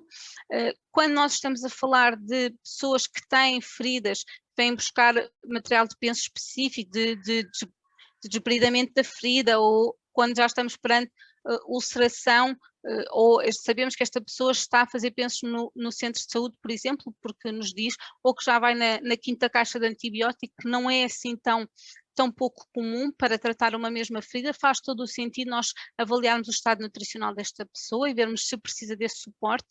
Já falámos aqui um bocadinho da quimioterapia adjuvante, falamos também de preparação para colonoscopias, implantologia também, muitas vezes nós temos aqui evicção de mastigação durante 24 horas, às vezes até mais, quando estamos a falar de intervenção dentária, e se calhar se nos pedem um accident post, passa a publicidade, se calhar faz sentido perceber que tipo de intervenção é que foi, e se efetivamente estamos a falar de áreas de implante bastante grandes e que levam a esta evicção da mastigação. Quando estamos a falar de convalescência, porque metabolicamente é mais exigente e nem sempre o utente está com a disponibilidade de aumentar o seu aporte calórico-proteico, assim que a pandemia também nos permitir estes rastreios de condição nutricional, tal como a doutora Diana Mendes referia, fazem todo o sentido, e as nossas casas, as nossas farmácias são efetivamente a primeira porta, e portanto nós devemos mantê-la aberta e devemos procurar responder às necessidades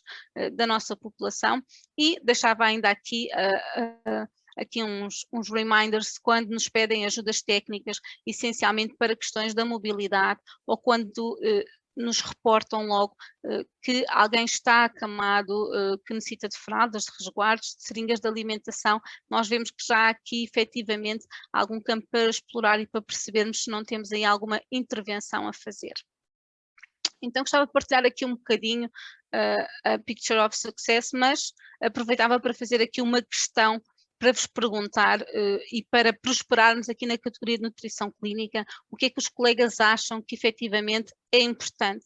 Estamos a falar de, é importante condições comerciais, é importante termos promoções ao consumidor, é importante publicitar e ter materiais do ponto de venda, é importante aqui este momento como o que estamos a ter hoje, a formação dos profissionais de saúde, dos farmacêuticos, da equipa da farmácia, ou acreditam que estamos a falar aqui de uma picture of success que assenta em todas estas áreas, condições comerciais, promoções ao consumidor, publicidade e materiais no ponto de venda, formação também. Portanto, aproveito para vos pedir aqui para votarem e assim que estejamos em condições de partilhar aqui os resultados para ver se são da mesma opinião que eu, que efetivamente a chave para esse sucesso, vamos ver exatamente, tenho aqui praticamente 90% das pessoas comigo que efetivamente são todas as anteriores, e é verdade, a formação sem dúvida, e obrigada por estes 9%,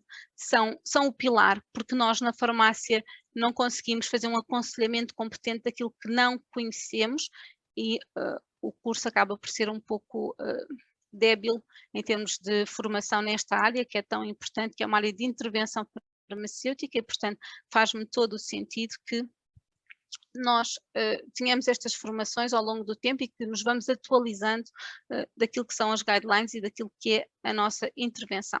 Então essa picture of success que eu vos falava é efetivamente este pilar da formação, e ele para mim é mesmo muito importante.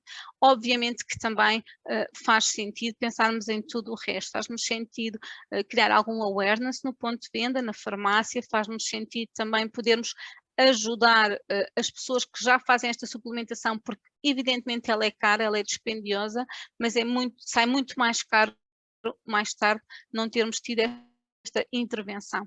E depois, obviamente, temos toda uma equipa de acompanhamento também para a farmácia, com amostragem também para nós podermos alavancar aqui esta categoria. Algo que eu também julgo ser muito importante e que eu acho que ainda não é uma realidade assim tão alargada, é a exposição desta suplementação, esta visibilidade. Portanto, já existem muitas pessoas que conhecem estes suplementos, mas não sabem que eles se dispensam na farmácia. Portanto, eu tinha efetivamente estas reações das pessoas diretamente, dizendo, o meu pai fazia aquelas garrafinhas quando estava no hospital. Portanto, efetivamente as pessoas já vão conhecendo, é preciso dar uma oportunidade a esta categoria. Eu não tenho nada contra a cosmética, acho que ela também faz parte, até faz parte da saúde mental, sentimos mais bonitos, mas não podemos ter efetivamente lineares e lineares e lineares de cosméticos e não termos aqui a importância e a relevância de categorias como a nutrição clínica expostas. Temos que dedicar algum tempo a pensar sobre isto. A Nestlé também tem várias campanhas a acontecer, como vai ter no mês de maio aqui no cartão Saúde, na compra de 2 packs. Tem também cartões de fidelidade para aqueles utentes que eventualmente estão sempre a comprar. Tem também aqui ações ou de desconto na primeira compra, ou para aumentar aqui um bocadinho aquilo que é o ticket normal das pessoas e poderem comprar 2 packs e receber o terceiro de forma gratuita. Portanto, temos aqui várias ações para ajudar as farmácias também a trabalhar esta categoria, mas ninguém vai comprar 3 unidades de uma coisa que nem sabe o que é. Portanto, antes da questão das campanhas vem efetivamente a informação, e isso sim é muito importante. Acerca da visibilidade, como eu vos disse, eu penso que é bastante importante e é determinante, e deixava-vos aqui só algumas opiniões sobre a localização da categoria. Obviamente que o livre acesso favorece a categoria, não quer dizer que ela não possa estar atrás do balcão, particularmente se as pessoas são atendidas ao balcão, portanto acabam por também ver bastante bem essa categoria, mas é uma questão de opção aqui. Obviamente que também fará muito sentido termos perto de zonas de maior afluência da farmácia, como seja, por exemplo, o local onde medimos a tensão arterial. Poderemos também escolher aqui junto a algumas categorias, como por exemplo os bucodentários, que têm os tais fixadores da placa dentária, ou aqui dentro da categoria de nutrição, ao lado da categoria de nutrição infantil, aqui sobre o chapéu de cuidar, já que é uma categoria que é comprada sempre por terceiros, e nutrição clínica é muitas vezes também comprada por cuidadores. Mas pronto, estas são só opiniões para partilhar convosco, porque muitas vezes me perguntam como é que poderão expor a categoria numa primeira vez. Eu deixo até aqui um exemplo de um linear de nutrição clínica, obviamente, que depois deixar a vossa consideração de acordo com aquilo que são as referências que têm mais expressão nas vossas áreas. Obviamente que há há aqui regras que se aplicam a todos os lineares e, portanto, queremos ter os produtos de maior rotação onde tem maior visibilidade. Podemos também ter aqui algumas regletes, algumas tiras de linear que falam diretamente com os nossos utentes, portanto, há aqui várias opções e a Nestlé Health Science pode-vos ajudar também nestas soluções, é só uma questão de nos contactarem e nós podemos apoiar também desta forma. Isto, como eu vos dizia, é só uma partilha, depois os colegas obviamente gerem como entendem, é só aqui para perceberem que tem muita diferença e causa muito impacto nós decidirmos apostar nesta categoria. Nós temos percorrido aqui um caminho que visa apoiar as farmácias, temos tentado trabalhar na maior adesão também aos suplementos nutricionais orais, temos melhorado receitas, temos construído soluções de menor volume para responder a doentes especificamente, temos aumentado a densidade energética para que cada gole conte ali qualquer coisa, para que cada colher de crema tenha um impacto e, portanto, temos aqui várias soluções para vos apoiar nessa questão. E por fim, e este é o meu último slide, eu deixo aqui o desafio de vocês acompanharem a evolução do peso da categoria na faturação da farmácia, depois de se desafiarem aqui junto da formação, junto da implementação de um linear, da visibilidade da categoria, formar a equipa, fazerem os rastreios nutricionais ou estarem mais atentos a estas questões para as quais os utentes vos chamam a atenção e verem o impacto destas ações, e não é só uma, obviamente, do conjunto destas ações no desenvolvimento da categoria. E este desenvolvimento vai querer só dizer uma coisa, e isto é o mais importante de tudo, é que nós vamos ter utentes melhor acompanhados e com mais saúde e com mais capacidade de fazer face às suas doenças e aos seus desafios que vão encontrando ao longo da vida, sejam desafios em termos de infecções, sejam desafios oncológicos. Portanto, o estado nutricional tem um impacto brutal na capacidade depois da resolução destes problemas.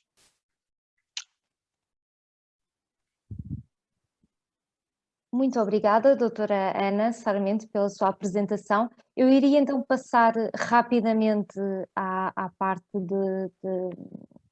das soluções nutricionais que a Nestlé tem ao dispor. Se bem que tivemos aqui possibilidade também de ver, à medida que a doutora Ana Sarmento apresentou aqui todas as soluções. Não sei se já estão a ver a minha tela. Sim. Ok, muito obrigada. Portanto, em termos de soluções nutricionais aqui para contextualizar em determinadas áreas, portanto, soluções nutricionais para a desnutrição no idoso, efetivamente temos aqui como nossa primeira solução o nosso Resource Protein, que é uma solução mais indicada para a perda de peso ligeira, ou seja, abaixo ou igual aos 6 kg, e quando temos o utente que abandona um pouco aqueles que são os alimentos proteicos, ou seja, a carne, o peixe e os ovos, e que privilegia a variedade de sabores, portanto é aqui outro ponto fulcral para a indicação do Resource Protein, porque temos 5 sabores disponíveis, portanto o café, morango, alperce, baunilha e chocolate.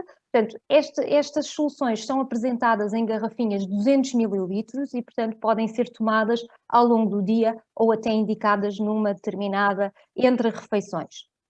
Em termos de indicação também a ter como top of mind neste tipo de suplementos, é que eles são sem glúten e clinicamente isentos de lactose. E porquê que isto é importante? Porque nós sabemos que na população idosa temos os doentes, temos os idosos naturalmente com menor produção de lactase e por isso, obviamente que ser clinicamente isento de lactose é positivo neste aspecto. Cada garrafinha, o que é que estamos a fornecer? 250 calorias, quase cerca de 19 gramas de proteínas e, portanto, aqui uma boa concentração nestes 200 mililitros, tanto calórico como proteico e até dos outros nutrientes. Outra vantagem que encontramos também nestas soluções é que realmente contêm vitaminas e minerais e oligoelementos necessários a uma dieta completa, ou seja, podem ser utilizados como uma dieta completa.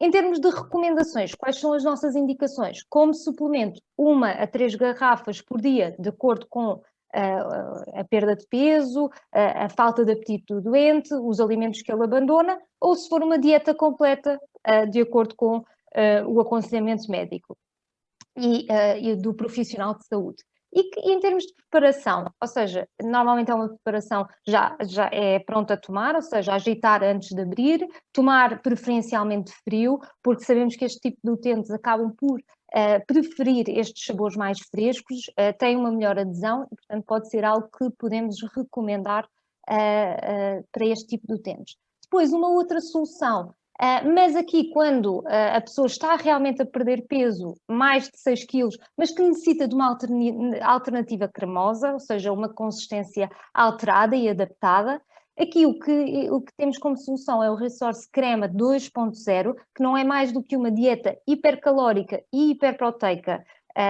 completa e serve como uma alternativa aos suplementos nutricionais orais líquidos. Ou seja, como eu estava a referir, ele tem uma textura adaptada, tem uma textura cremosa e pode até ser indicado como se fosse uma sobremesa após uma sopa, se a pessoa não estiver a consumir as proteínas e as calorias necessárias durante as refeições, podemos indicar como uma sobremesa este tipo de soluções.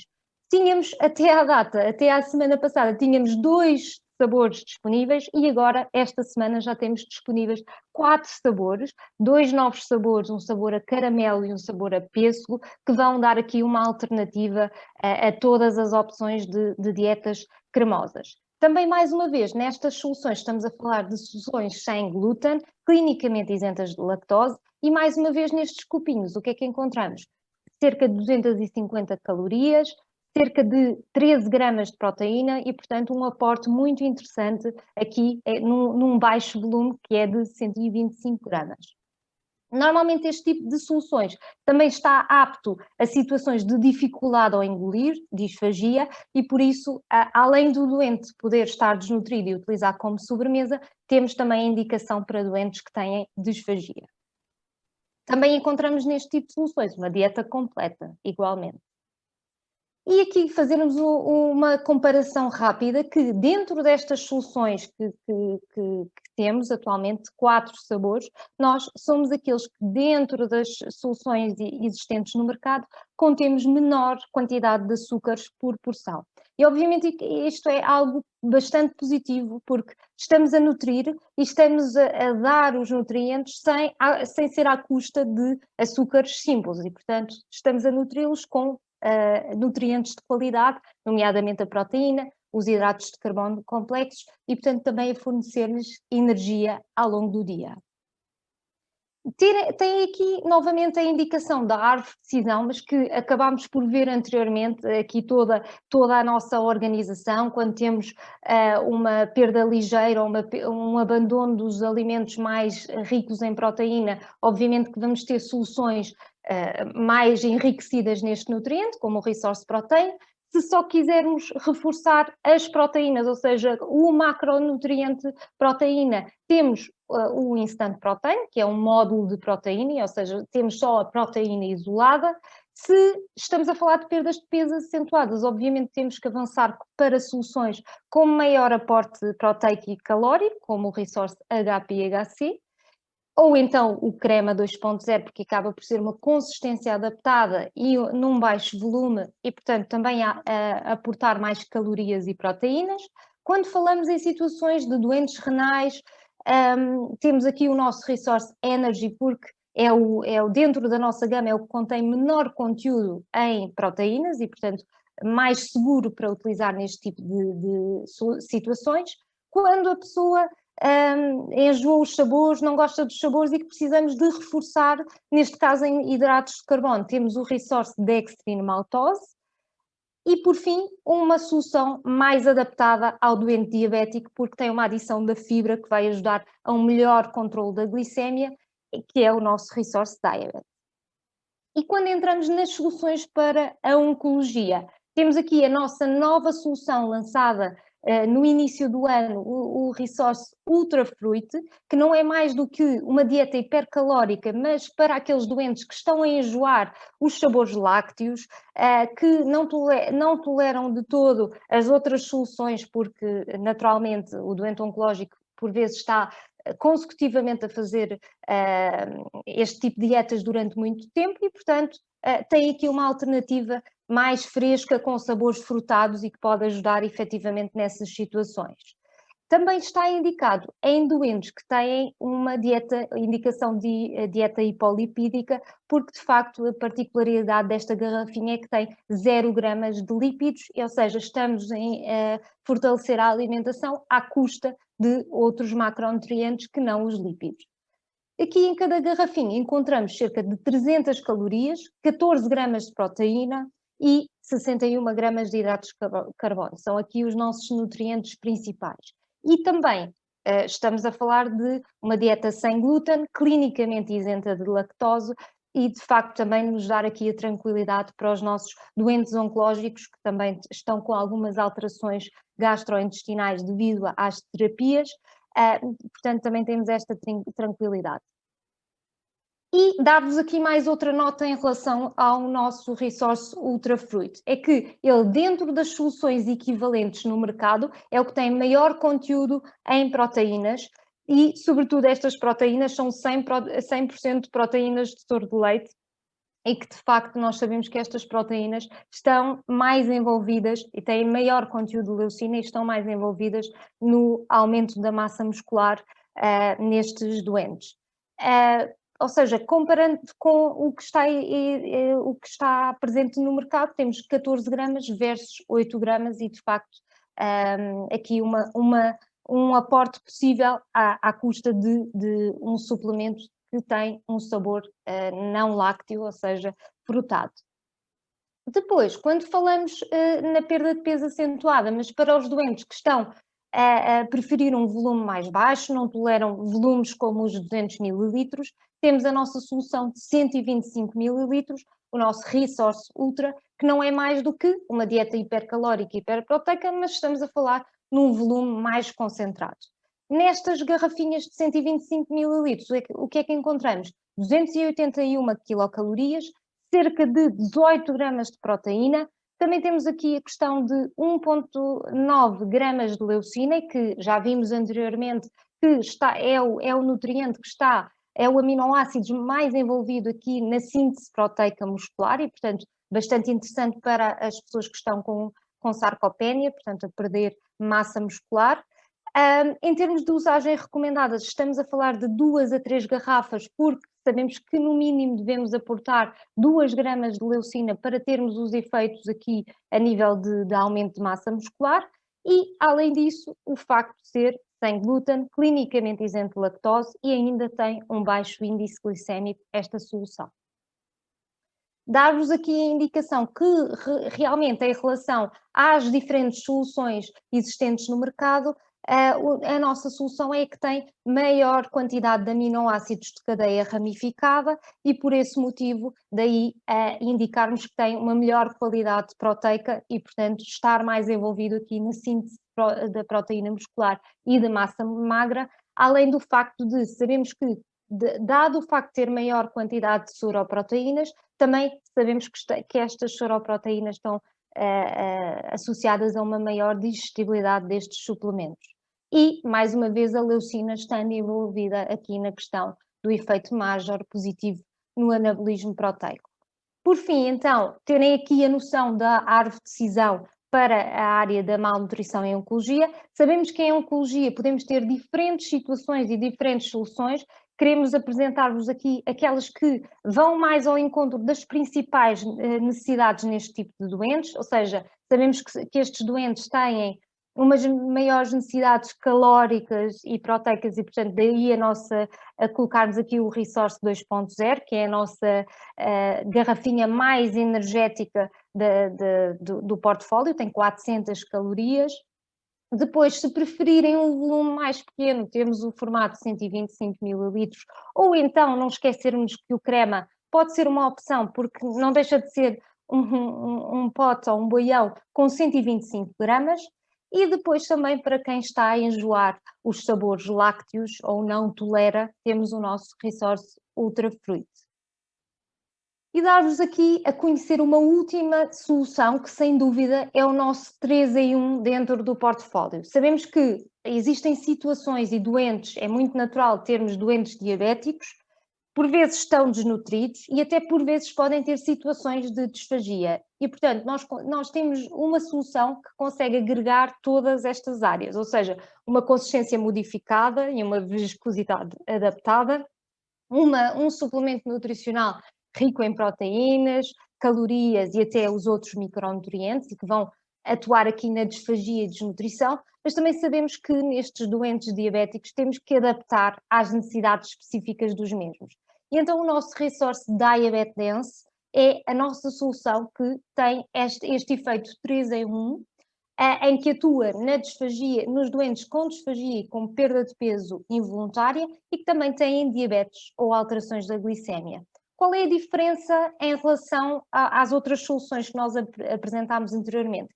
Esta solução tem uma textura mel, nós sabemos naturalmente que os nossos suplementos estão ali numa textura néctar ou abaixo disso, e esta tem uma textura mel. Porquê a textura mel? Porque acaba por ser a que está mais presente nos doentes disfágicos, cerca de 40% dos doentes disfágicos necessitam de uma textura mel, e também tem a particularidade de ter adição de fibra, quase cerca de 5 gramas de fibra, para ter aqui o melhor efeito glicémico demonstrado. E também sabemos que esta solução acaba por agregar aquilo que são as guidelines, ou seja, em termos de lípidos, em termos de açúcares presentes, àquilo que são as guidelines da ADA, ou seja, as guidelines para os diabéticos.